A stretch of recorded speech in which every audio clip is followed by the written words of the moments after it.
Welcome back sa aking YouTube channel para sa mga first time lang po na manood. Please click mo na ang Jeremy's TV Manila. Anyway guys, wala nang ba ito, libre lang. Tulong mo na lang din sa kapwa mo. Alright, thank you very much po. So topic natin po today's video, kampo ni Duterte, litong-lito, hindi mabasa ang galaw ni BBM tungkol sa ICC. At Senador Trillanes sumang-ayon din ito dahil hindi direktang nagsasalita itong si Pangulong Bongbong Marcos sa ICC maliban doon sa sinasabi niyang walang jurisdiction. Kasi ang mangyayari niyan guys, kapag ka lumabas na nga itong warrant of arrest ng ICC, bali ang mangyayari dyan, babanggain ni BBM itong Supreme Court. Na kung saan ay nagdesisyon na guys, may final decision na yung korte regarding dyan sa jurisdiction natin sa ICC, di ba?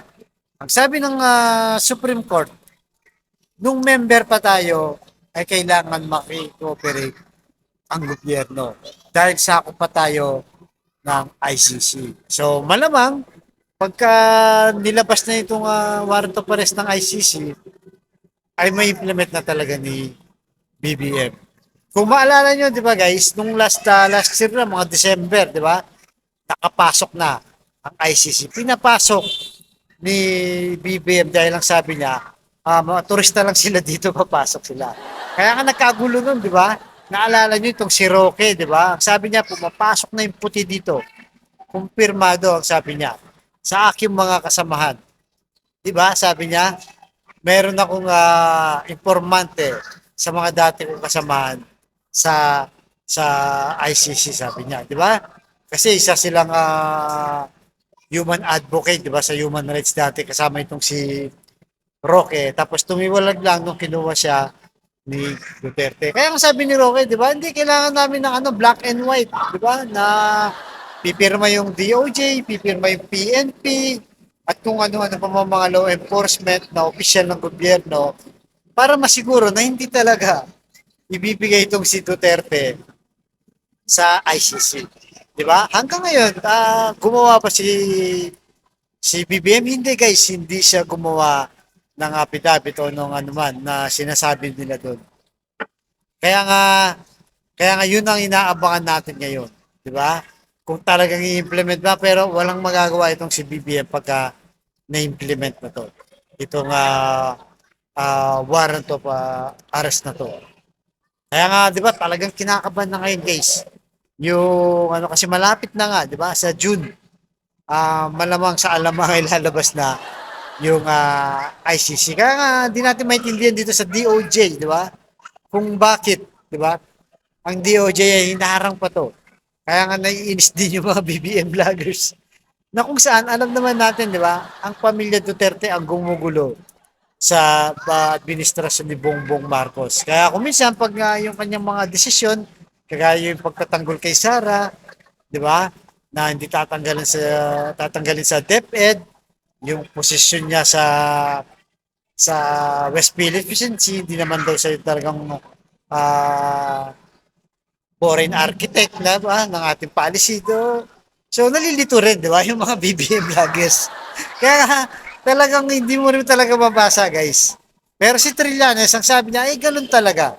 Eh, kasi nga, di ba, presidente siya, hindi niya pwedeng sabihin kagad hanggat wala pa dahil nga baka magkagulo o makagawa pa sila ng mga aksyon. So, kumbaga, ang tinutukoy dito ni Trillanes, guys, eh, baka ma-surprise na lang itong pamilya Duterte na lalo na, di ba, nasasangkot ang pangalan ni Sara, Bato, tsaka ni Bongo at ilang pa mga opisyal na nabanggit dun sa reklamo sa kanila sa ICC. So tayo guys, kaya tayo dito dinidiscuss para siyempre kahit pa paano, eh makakuha, di ba?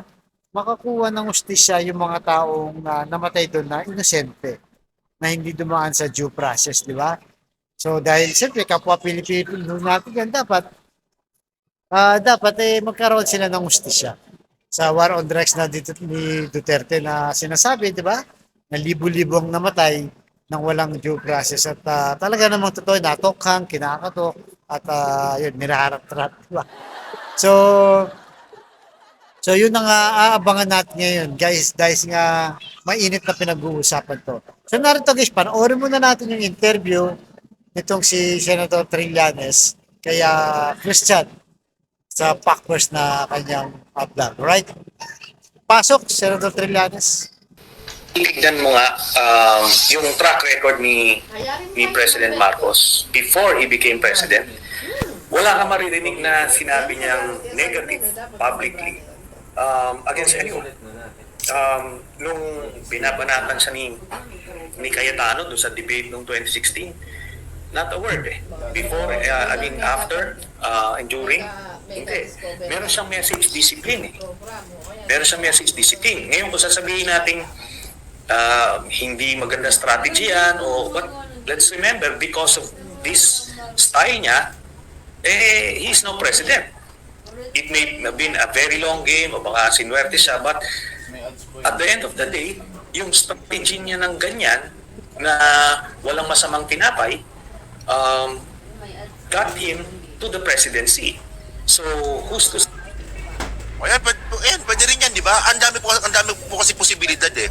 They can serve the warrant but the government will not cooperate. Pwede rin yan eh. Di ba? Kasi merong Interpol, di ba? Continue natin si Trillanes. say that that strategy is not a good strategy. Kaya nga ang tinitingnan ko na lang dito is si President Marcos says what he needs to he will say what he needs to say, but in the end he will do what he needs to do. So yun guys, napanood yun, di ba? So kung titignan mo nga naman yung kung credible ba itong si Trillanes sa kanyang mga pinagsasabi na sinasabi niya may A1 source siya, di ba? Sa mga hindi nakakaalam, si Trillanes po, isa siya sa nagsampa ng kaso sa ICC. Actually, sila yata yung nauna sa laban na ito. Nung panahon pa ni Duterte, presidente pa siya, talagang bakbakan guys. Nilalabanan niya, hindi siya sumusuko dito sa pamilya Duterte.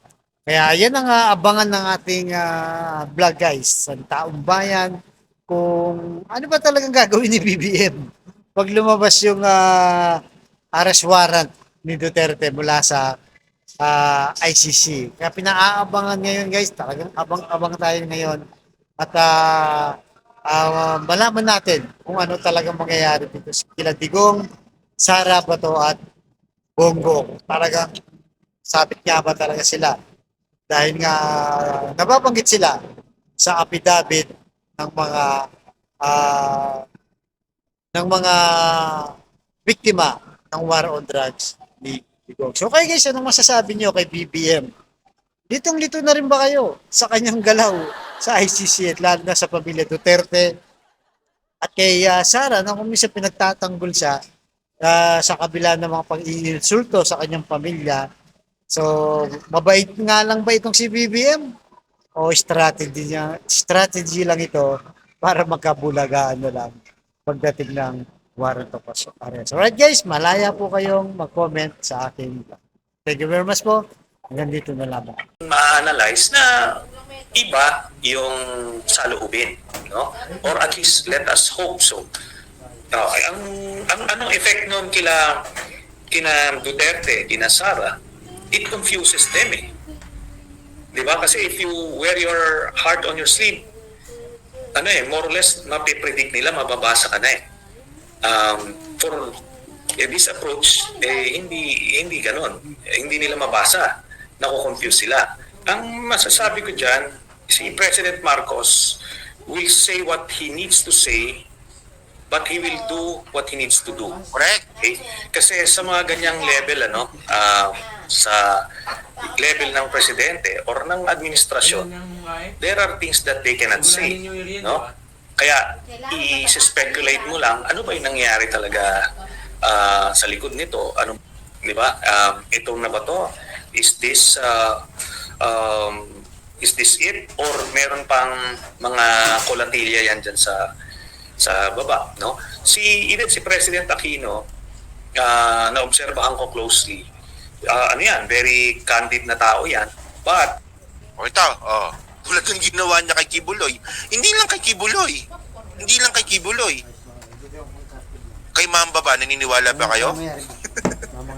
Ewan ko lang ha, natatanong lang ako. Kay Hubahib. Kay Hubahib. Ewan ko lang ha, pero ako nagtatanong lang ako ha. Kay ano, kay Bantag. O, kay Bantag. Kay Tebes. Di ba? O, yan ang ano ko eh.